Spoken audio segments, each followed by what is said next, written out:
신약성경 디모데후서 1장 3절에서 7절을 읽겠습니다.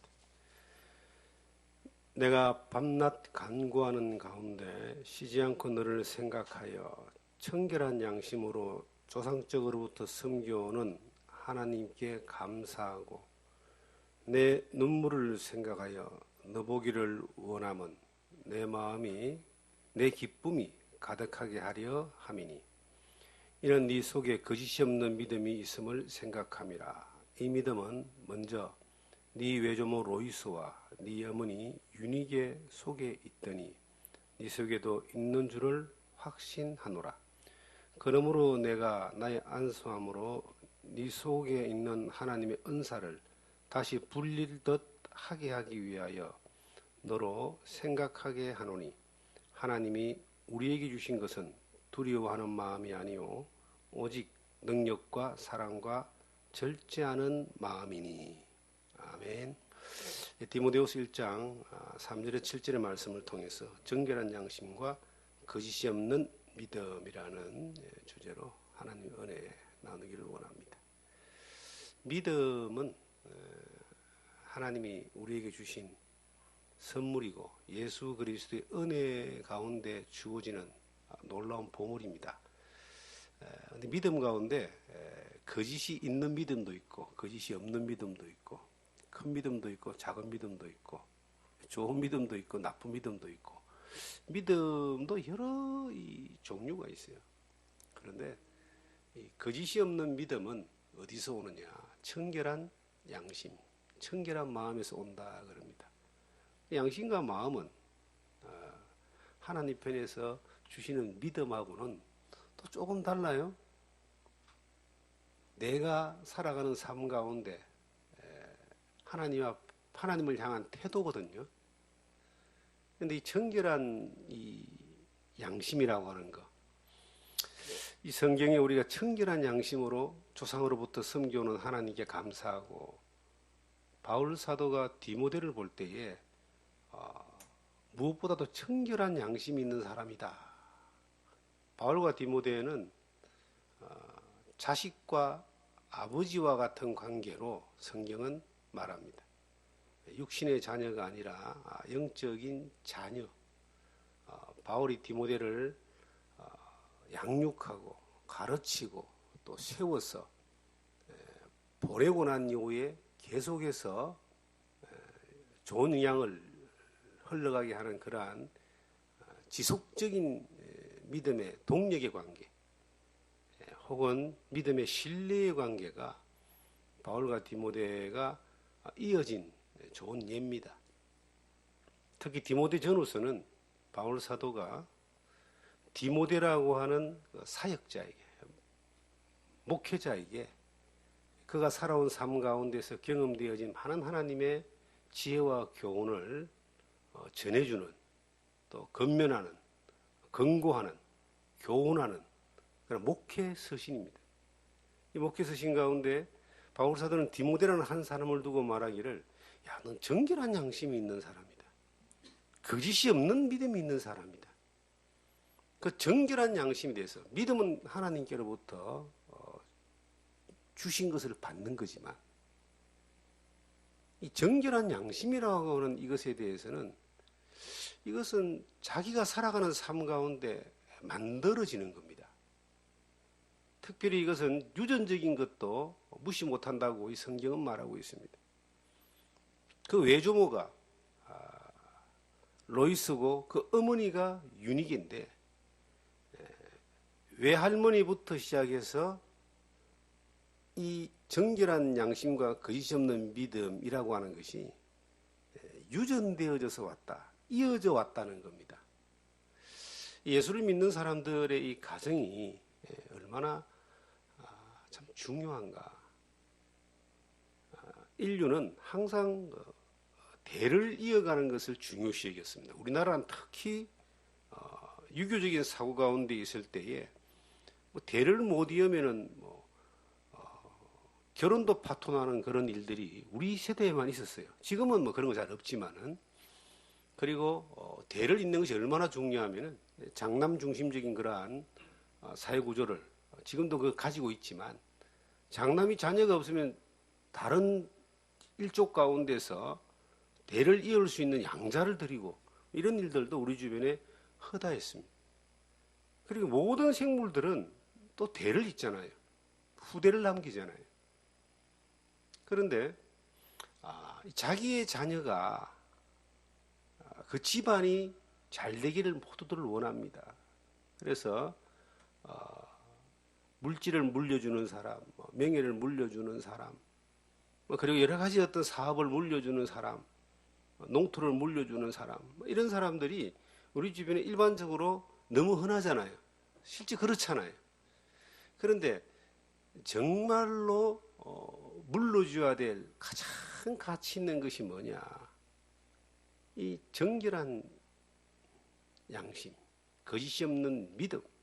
이것은 빌딩을 물려주는 것보다, 돈을 물려주는 것보다, 어떤 권력과 명예를 물려주는 것보다 가장 가치 있는 유산이 됩니다.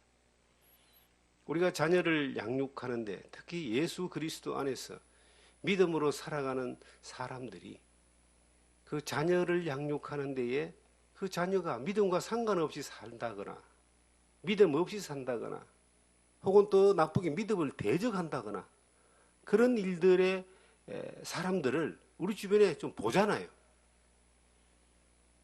목회자의 자녀라고 해서 다 바른 믿음 가운데 있는 것도 아니고 장로의 자녀라고 해서 다 믿음 안에서 바로 살아가는 것도 아닌 모습들을 우리가 많이 볼 때에 이게 이제 하나님의 은혜가 그 가운데 개입되어져야 되지만 그 부모된 자들이 어떤 믿음의 정결한 양심을 가지고 거짓이 없는 믿음으로 살았느냐라고 하는 이것이 그 자녀에게 이 믿음이 유전되어지느냐 안 되느냐라고 하는 것에 대한 하나의 연결고리라고 저는 생각을 합니다.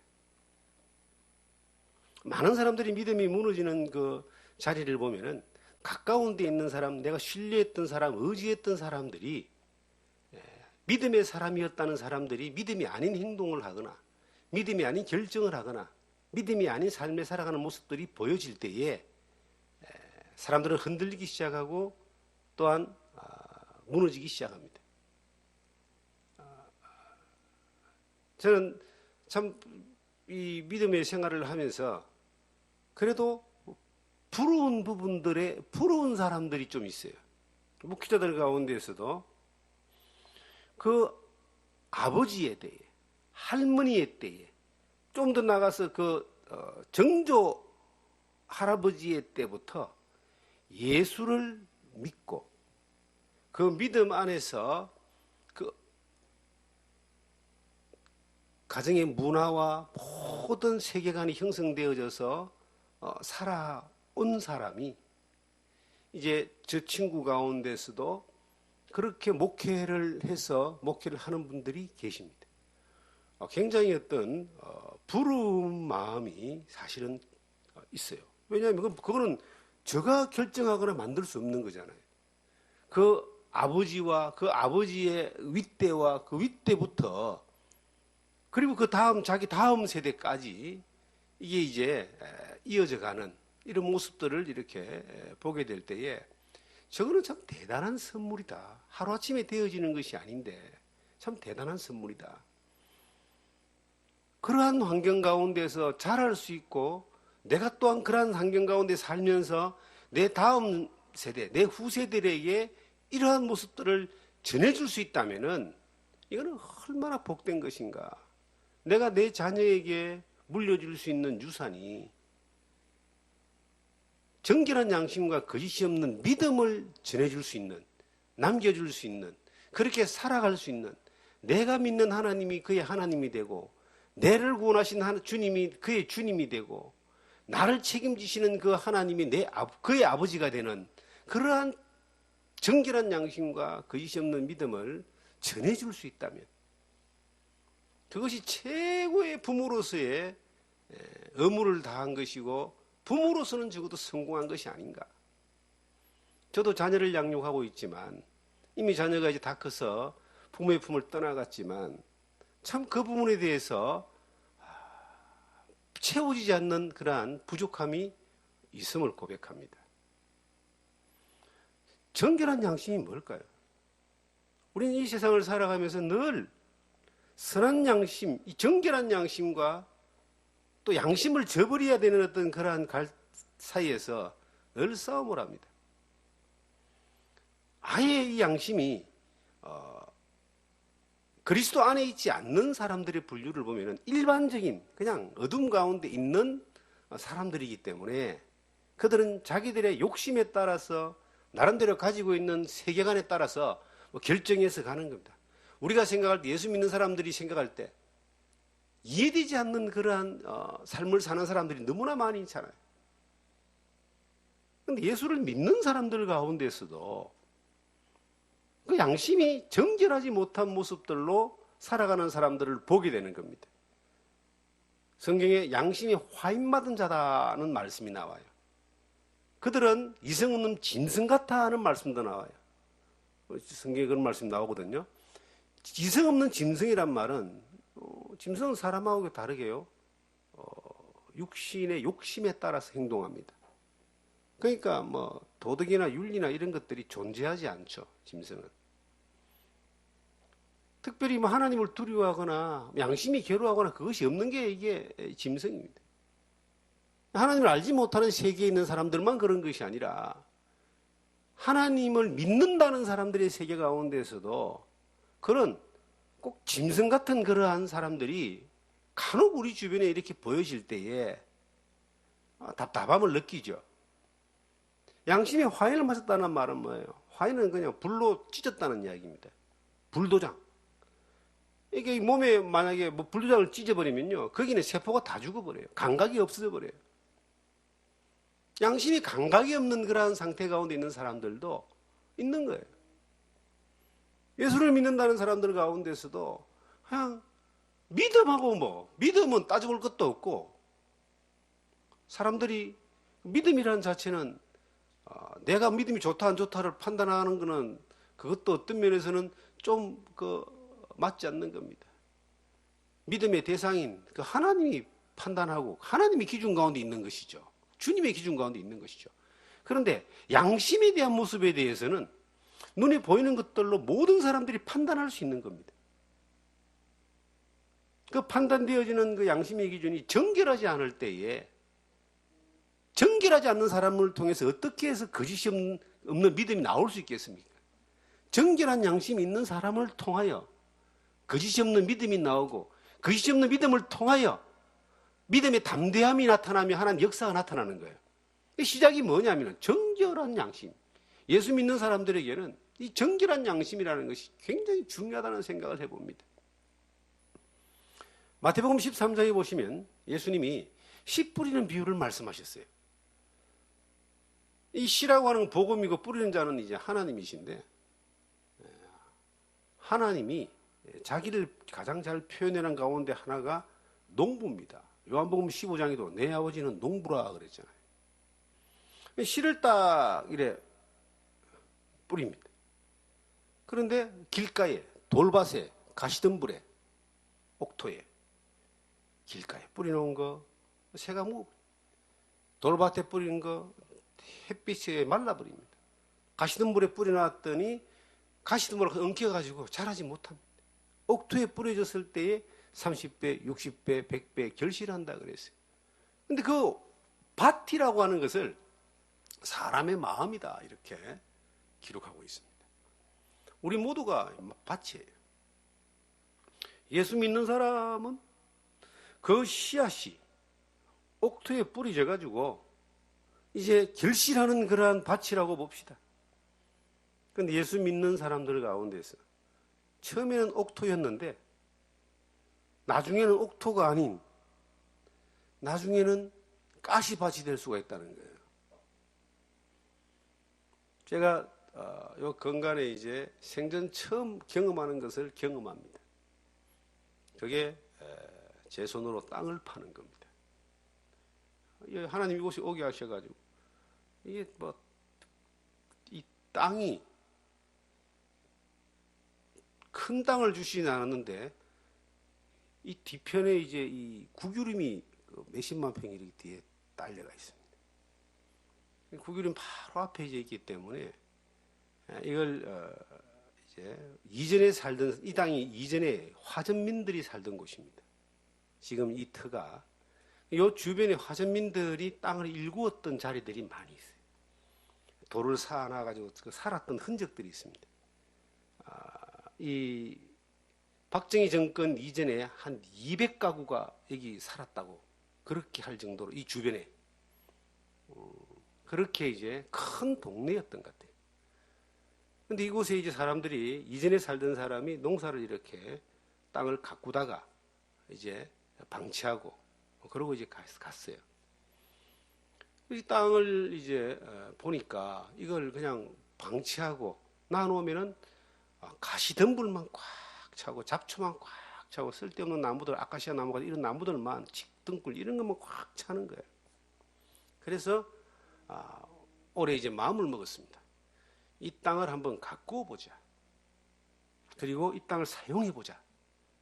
그리고 땅을 이제 갈기 시작합니다. 그럴 수 있는 뭐 체력과 또 여러 가지 방법들, 지혜들을 또 주셔서 하는데 이 땅에 돌이 얼마나 많이 나오냐면요. 강원도 땅이 돌 많다 그러는데요. 돌이 너무나 많이 나와요. 돌을 캐내지 않으면은 돌에다가는 농사를 못 짓잖아요. 돌을 계속 이제 캐가지고 한쪽으로 이렇게 몰아놨다가 그걸로 그걸로 이제 밭에 틀을 이제 만드는 거예요. 일명 틀밭이라고 하는 것을 만드는데 돌이 얼마나 많이 나오면 자체 생산되는 돌이 얼마나 많이 나오면요. 그 밭 경계를 만드는 틀밭을 충분히 하고도 남을 정도로 막 돌들이 나오는 거예요. 왜 농부가 돌을 캐낼까요? 정상적인 작물이 생산되기 위해서는 돌을 캐내야지만이 옥토가 될 수 있다는 겁니다. 제주도를 가보니까 제주도 오름이라는 곳들을 가보고 곳곳을 이렇게 쭉 다녀보니까요. 밭에다가 돌을 갖다 가지고 전부 다 경계를 쭉 쌓아놨어요. 그래서 제주도에 우리가 지금 제주도의 특산 가운데 하나가 그 화산석 돌이잖아요. 제주도는 화산섬이기 때문에 그 화산석이 제주도 전체를 다듬고 있는데 이 농사를 짓는 사람들이 그 돌들을 전부 캐가지고 밭에다가 모아놨다가 그걸 이제 밭 경계로 쌓아놓은 거예요. 돌 많은 게 농사를 짓기 위해서 캐낸 돌이에요. 그게 전부 다. 지금은 그 돌은 조경으로도 많이 쓰기 때문에 막 탐을 많이 내지만 제주도 바깥으로 펄가없이 반출했다가는 큰일 나는 그런 법이 있다고 제가 들었습니다. 그렇게 돌을 꺼내야지만이 옥토가 됩니다. 그럼 우리가 예수 믿는 여러분과 제가 정결한 양심을 유지하기 위해서는 우리 안에도 수없이도 쏟아지는 돌들이 있어요. 이미 들어박혀 있는 돌도 있고 안 보이는 돌도 있고 또 계속 굴러 들어오는 돌들이 박혀가지고 자리를 잡는 돌들이 있습니다. 그리고 또 어딘가에서 계속 뭐가 날아오는데 잡초 씨앗입니다. 이것이 이제 눈이 보일 때 말땅히 들어와가지고 땅에 탁 박혀버리면 이게 점점점 자라면서 거대한 뿌리를 형성해가지고 이게 선뿌리가 되는 거예요. 이런 것들이 자리를 잡으면요. 이 신앙의 정결한 양심이 유지된다는 것은 굉장히 힘이 듭니다. 우리 안에 원래 욕심이라는 게 있잖아요. 우리가 태생적으로 가지고 있는 주님 오시는 그날까지 안고 가는 그 인간의 욕심이 있습니다. 육신의 정욕, 안목의 정욕, 이생의 자랑이라고 하는 천국 갔으나 없어지는 이런 것들이 계속 존재하고 있는데 이제 이 돌들이 계속 들어옵니다.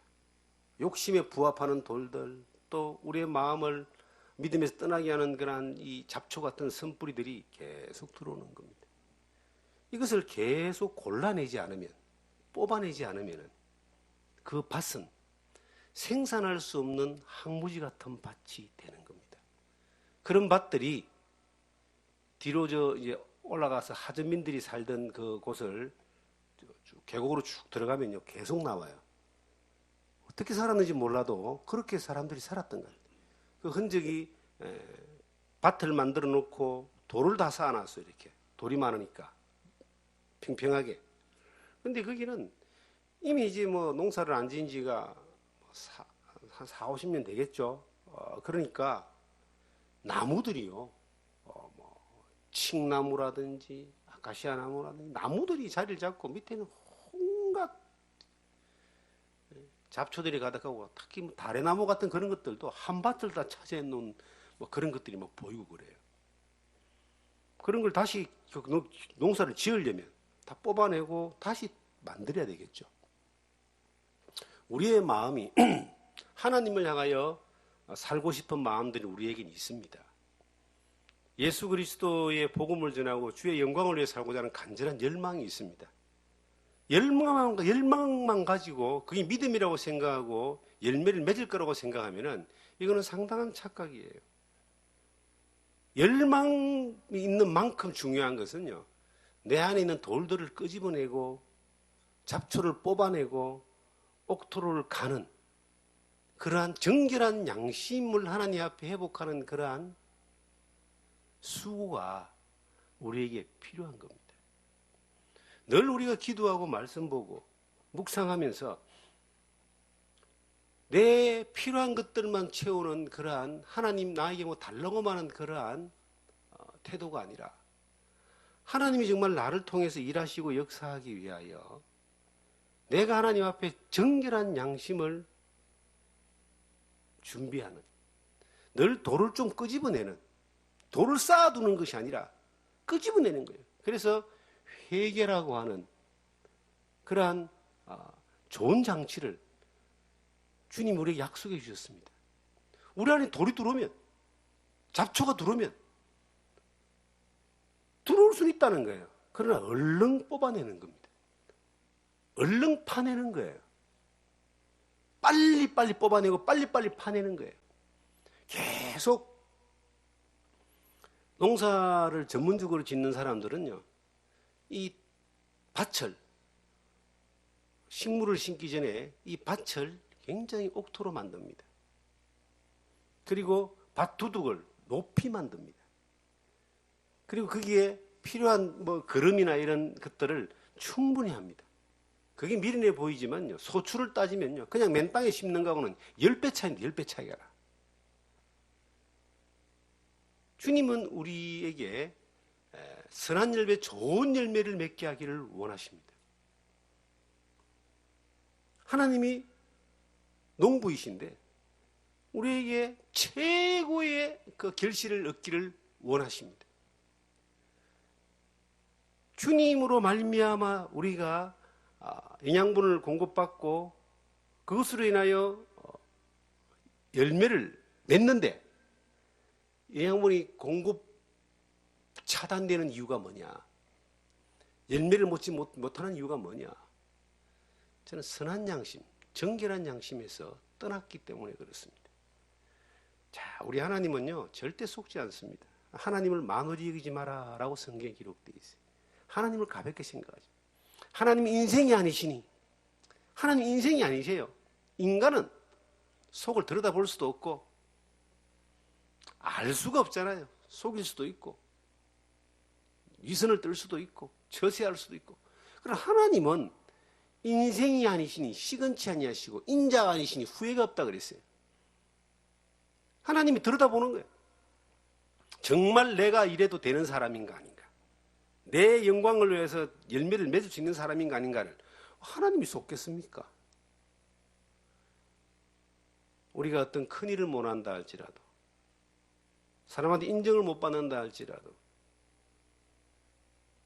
하나님 앞에 정결한 양심으로 서 있으면, 그 정결한 양심이 하나님 앞에 서 있을 때 거짓이 없는 믿음이 되는 거예요.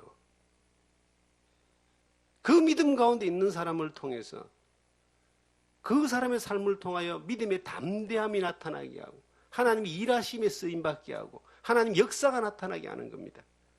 여러분과 제가 큰 일을 하는 것을 하나님이 원할까요? 큰 일은 그건 하나님이 하시는 거예요. 우리는 어떤 일을 해야 되냐면 지극히 작은 일에 충성하면 됩니다. 그 작은 일이 내가 정결한 양심을 유지하는 거예요. 우리는 순간순간 양심에 대한 문제에 선택을 강요받습니다. 요즘 이 시골에 이제 딱 보면은 주말이나 또 평일날 이 한적한 곳에 차들이 참 많이 다녀요. 그 다니는 사람 가운데 여러 사람들은 두릅을 따거나 아니면 산나물을 채취하기 위해서 다니는 사람들이 많습니다. 정말 많이 봅니다. 그런데 산에 들어가서 두릅을 따거나 하는 것에 대하여 법적으로 금지되어 있습니다. 근데 이제 야산이니까 산책을 하면서 산행을 하면서 따도 금지는 되어 있지만 불문율 좀 이렇게 허용을 하는 상황입니다. 그런데 놀랍게도 이 아랫집 같은 경우는 이제 금년에 펜스를 다 쳤습니다. 윗집 같은 경우는 주인이 지금 없습니다. 아랫집에 하도 사람들이 와가지고 그냥 주인이 있는 밭인지 뻔히 알면서도 다 따가버리는 거예요. 그래서 펜스를 쳤어요. 윗집에 사람이 지금 살고 있지 않습니다. 근데 거기에 이제 들어오지 못하고 출입 금지라고 금주를 쳐놨습니다. 어제만 해도 여러 대의 차가 그 앞에 세워놓고 들어가서 그냥 두릅을 따가지고 가는 거예요. 아예 그냥 그 출입 금지라고 써놨는데도 사람이 안 사는 걸 아니까. 그게 이제 남의 것을 마음대로 가져올 수 있고 지 거라고 생각하고 그걸 무슨 많이 따온 걸 자랑이라고 생각하는 거예요. 그 사람들의 기준이 분명히 그들은 예수를 믿는 사람들이 아닐 겁니다. 그분이 이제 주인분은 돌아가시고 이제 아들이 한 번씩 보는데 목사님 마음대로 따먹으십시오 하는데 저는 따먹기 싫어요. 왜냐하면은 그 사람이 따가지고 주면은 내가 받아 먹지만 가서 따먹는다는 게 내 것도 많은데 남의 것을 더 욕심을 내가지고 그거 채우려고 할 필요가 뭐 있겠느냐 하는 생각에서 들어가질 않습니다. 그런데 얼마나 금지를 시키는데 사람들이 많이 왔다 갔다 하는지. 한 3,000평이 거기에 그 주인 없는 집 밭이 두릅도 많고 별게 다 있어요. 하나 예를 들어서 우리가 어떤 양심의 문제를 놔놓고 선택을 할 때에 정결한 양심을 선택하는 건 어렵지 않습니다. 예수 믿는 사람들이 하나님이 나에게 주는 그 첫 번째 마음은 선한 마음을 주는 거예요.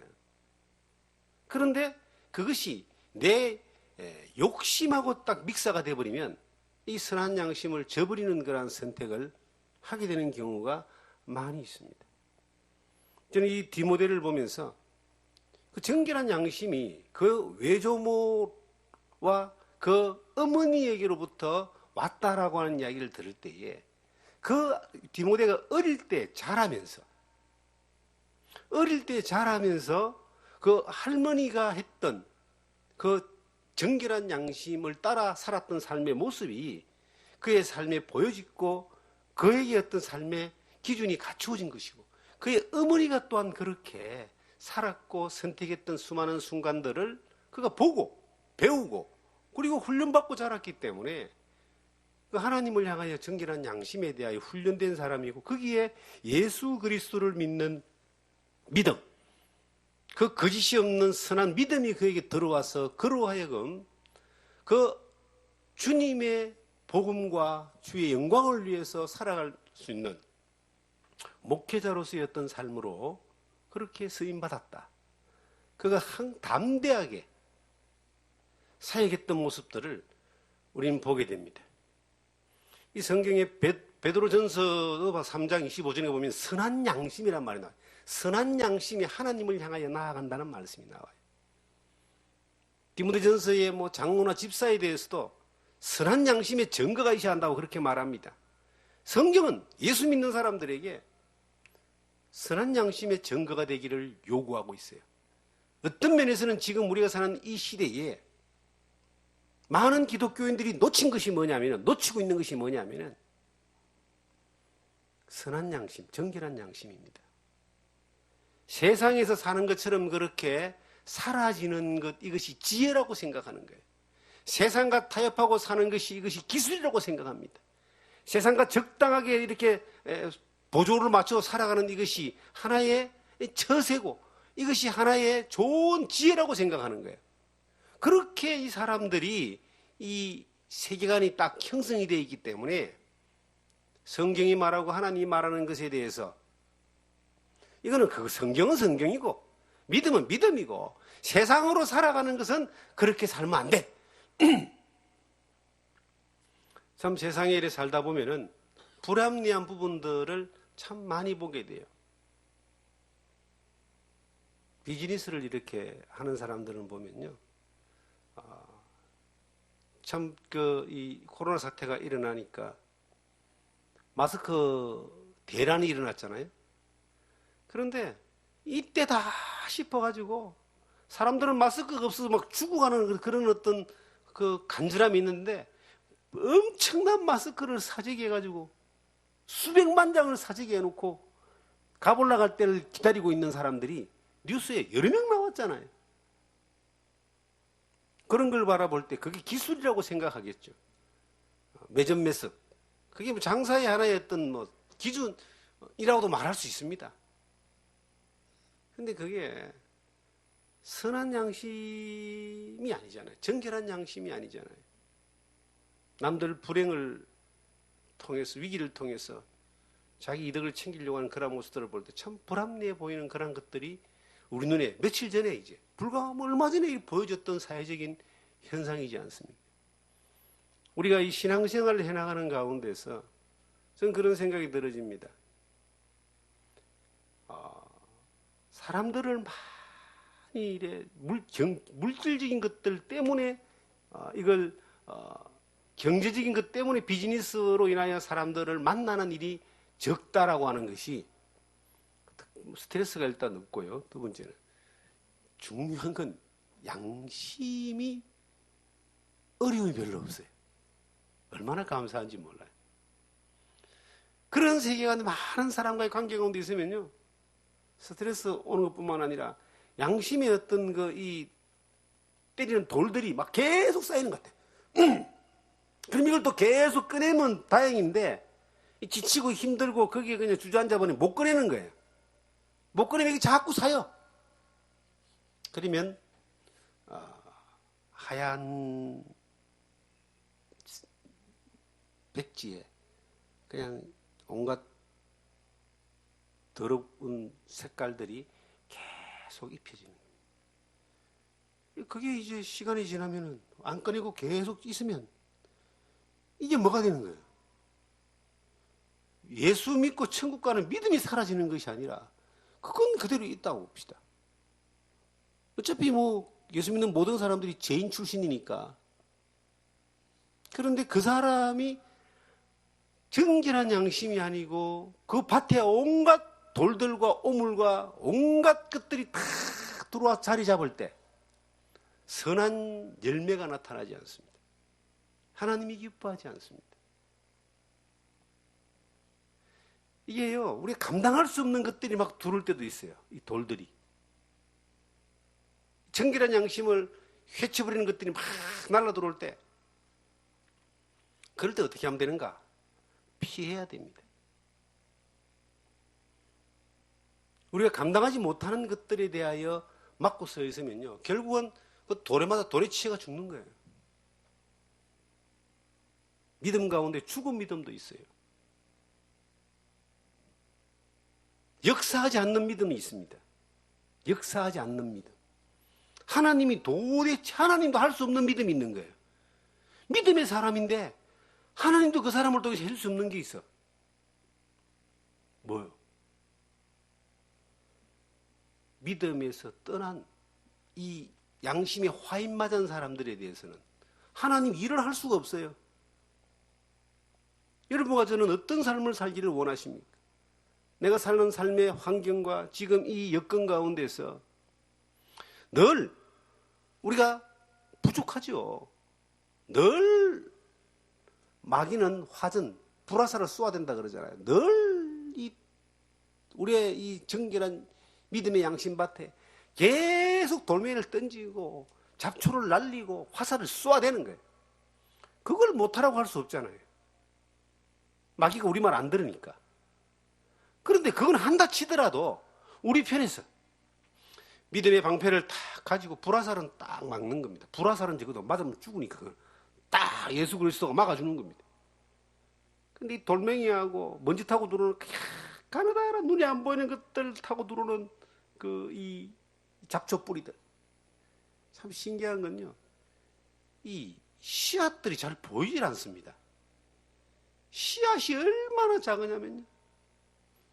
누가 저한테 겨자씨라고 하는 걸 한번 이스라엘 여행 갔다 온 사람이 하나 겨자씨라고 하는 걸 딱 코팅해서 준 적이 있어요. 안 보여요, 안 보여. 그냥 돋보기 갖다 놓고 봐야 보여요. 믿음도 눈에 안 보이는 같은 것들이 싹 우리에게 들어오는 것처럼 이 잡초와 이 돌멩이들도 안 보이게 샥샥 들어오는 거예요. 계속 캐내야 됩니다. 그래서 말씀과 기도로 거룩해진다는 말씀을 디모데전서 2장 4절에 보면 나옵니다.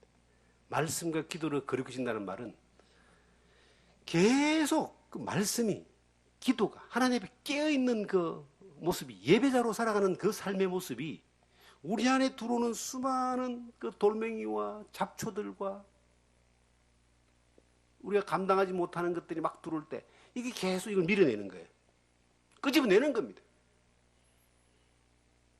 깨끗한 밭은 그게 표시가 나요. 잡초가 많은 데는요. 들어오나 안 들어오나 그냥 표시가 안 나는데 이게 뿌리가 박는단 말이죠. 그래서 제가 땅을 파보니까 돌멩이를 캐내는 것이 재미있어지기 시작한 거예요. 처음에는 힘든데 이제 돌멩이 캐내는 게 재밌는 거예요. 왜냐하면 이 돌을 캐내야지만이 이 땅이 옥토가 되는구나 이런 생각을 하니까. 그래서 돌멩이를 요즘도 열심히 캐냅니다. 시간만 나면 이제 돌멩이도 캐내고, 그리고 이제 쓸 수 있는 땅들에 최대한 효율적으로 저걸 사용할 수 있는 방법들을 이제 연구하고 또 조언을 구하고 여러 경로로 또 배워가지고 이걸 한번 해보려고 그래요. 해보면서 많이 배웁니다. 돌멩이를 잘 캐내고 잡초를 잘 캐내는 것이 이 밭을 만드는 것의 이게 지혜구나. 이걸 보면서 깨달아지는 것이 우리의 신앙 가운데 정결한 양심을 유지하는 것은 그냥 가만히 믿음으로 살고 믿음으로 주님을 배우고 하는 걸로 되는 것이 아니라 끊임없이 들어박혀 있는 돌멩이도 끄집어내고 날라 들어오는 돌멩이도 끄집어내고 소리 없이 들어오는 잡초의 씨앗도 그냥 막고 못 막아지면 또 뽑아내고 계속 뽑아내는 거예요. 얼마나 많이 뽑아내느냐 하면 그 뽑아낸 것이 산더미입니다. 그런데도 그렇게 할 수밖에 없는 게 뭐예요? 그렇게 해야지 소출이 나오기 때문에, 그렇게 해야지만이 아름다움을 유지하기 때문에, 그렇게 해야지만이 이게 조화가 아름답게 이루어지니까. 아무렇게나 사라지는 것이 아닙니다. 저희 집이 처음에 이사를 올 때 보신 분들은 기억나잖아요. 이 주변 전체가 완전히 잡초덩어리고 오물덩어리고 이상하게 그렇게 집을 해놓고 살았어요. 세상에 이런 일이 나올 것 같은 그런 집이었어요. 그래서 다른 사람들이 이 집을 사러 와서 못 사고 간 거예요. 뭐가 나올 것 같아 해가지고 못 사고. 많은 사람들이 이 주변은 환경은 좋은 것 같은데 이 집 주변은 완전히 막 잡초가 저희 키보다 컸고요. 온 천지가 오물덩어리였고 가시나무가. 근데 저희가 이곳을 들어와서 살면서 이제 들어오기 전에 이제 공사를 해가지고 토목, 조경, 그 다음에 환경공사를 다 끝내놓고 난 뒤에 지나가는 사람들이 너무나 많이 들어와서 본 거예요. 그 집이 그 집이냐 이거죠. 자기가 이 집을 살려고 했는데 이 집이 이러이러한 집이었기 때문에 못 샀는데 이야 이런 줄 알았으면 자기가 샀을 텐데 그런 사람이 여러 명 있었어요. 우리의 삶의 모습도 마찬가지인 거예요. 하나님이 보실 때에 정말 쓸 수 없는 사람이 되어 있는 사람도 있고 하나님이 쓸 수밖에 없는 사람이 되는 사람도 있는 거예요. 하나님이 보실 때도 쓸 수 없는 사람은 어떤 사람인가? 그 온 양심이 잡초와 쓰레기와 오물과 온갖 죄악으로 꽉 차 있는 사람을 하나님 어떻게 쓰시겠어요? 그런 사람이 믿음 있다고 말한다고 한들 하나님이 그 사람을 쓰시겠어요? 그럼에도 불구하고 믿음 있다고 말하는 사람들은 꽤 많습니다. 그러나 하나님은 안 쓰셔요. 하나님은 거룩하신 분입니다. 너희도 거룩하라 그래요. 하나님만큼 거룩을 좋아하시는 분이 없어요. 그래서 우리를 거룩하게 만드셨어요. 예수님 피로 구원하셔가지고. 그러면 그 거룩을 좀 유지하라는 거예요. 어떻게? 청결한 양심으로. 늘 날라 들어오는 그러한 수없이 많은 그 사탄의 공격들이 있지만, 가라지를 뿌리는 사탄의 그 일은 끊임이 없지만, 이걸 계속 골라내라는 겁니다. 계속 골라내는 거예요. 돌도 끄집어내고 캐내가 박힌 돌은 캐내어서 버려요. 그런 수고를 우리가 할 필요가 있습니다. 그런 수고를 해야만 합니다. 특히 이 시대는요, 기준이 너무나 많이 무너진 시대입니다. 이 이중구조를 가지고 믿음은 믿음이고 삶은 삶이다라고 하는 그러한 이중구조를 가지고 그렇게 적당하게 타협하고 넘어가는 것들이 우리의 삶의 기술이라고 생각합니다. 정말 하나님의 복을 누리고 싶고 하나님의 은혜를 누리고 싶다. 그렇다면 내가 어떤 일을 선택할 때 정결한 양심을 선택하는 겁니다. 저는 가끔 우리 아이가 자라오는 과정 가운데서 좀 더 하나님 앞에 신중하게 선택했던 모습들을 아이들에게 보여주었으면 더 좋았을 것 같다 하는 생각을 하는 때가 있어요. 지나온 시간 여정을 잠깐 이렇게 돌이켜보면 일순간의 어떤 손해를 안 보기 위해서, 일순간의 이득을 보기 위해서, 일순간의 어떤 모면하기 위해서 그 정결한 양심을 선택했던, 하지 않았던 그러한 부분들이, 지혜가 없었던 부분들이 가끔 있는 거예요. 돌이켜보니까. 그런데 그래도 이리 넘어가고 저리 넘어가지만 정말 믿음 안에서 정결한 양심을 따라 선택했던 삶을 더 많이 보여주고 실수라고 생각했던 그런 아쉬운 부분들에 대하여 이렇게 했더라면 그런 후회가 남는 것은 참 그것이 이 디모데가 자기 외조모와 자기 어머니에게서 이 정결한 양심이 이게 신앙적으로 유전되어진 그 모습이 얼마나 소중한가. 우리의 자녀가 믿음 안에서 바른 믿음으로 살기를 원하고 내 자녀의 자녀를 하나님이 허락하셔서 그 복을 누리게 하신다면은 우리가 하나님 안에서 보여줄, 물려줄, 그 자손들에게 물려줘야 될 그 유산이 돈이나 뭐 주식이나 빌딩이 아니라 정결한 양심으로 살아온 삶의 모습들, 그 삶을 우리가 물려줄 수 있다면, 전해줄 수 있다면, 이건 최고의 유산이 된다는 거죠. 그렇게 하기를 원한다. 그런 기준으로 우리가 좀 사라지기를 원한다. 우리가 누리는 많은 것들이 하나님의 은혜인데, 지금 하나님은 우리를 통해서 많은 것들을 또 주시고 가르치고 또 많은 것들을 또 하기를 원하십니다. 근데 거기에 어떤 모습이든 간에 지속적으로 쓰임받고 내 당대를 끝나서 내 다음 대까지, 그 다음 대까지, 디모데는 3대였잖아요. 그 다음도 아마 믿음 안에서 어떤 많은 역사가 있었을 겁니다. 근데 그 다음 대까지도 하나님 앞에서 믿음의 담대함을 가지고 거짓 없는 믿음으로 살아내는 그런 하나님의 은혜와 복을 누리는 그런 삶의 가문이 되기를 우리가 원한다면 우리부터, 나부터 정결한 양심을 도전하는 수많은 돌멩이를 좀 골라냈으면 좋겠어요. 우리 안에 자리 잡으려는 그 잡초들, 쓴뿌리와 같은 것들이 그냥, 이 잡초 뿌리는 대단합니다. 캐도 얼마나 깊이 들어가는지. 특히 가시나무 잡초가 보통이 아니더라고요. 땅속으로 계속 연결돼서 막 나가. 깊이 박인 것은 더 깊이 그냥 캐내가지고 하나님 앞에 많은 결실을 맺을 수 있는 그러한 여러분과 제가 되기를 주님의 이름으로 축원합니다.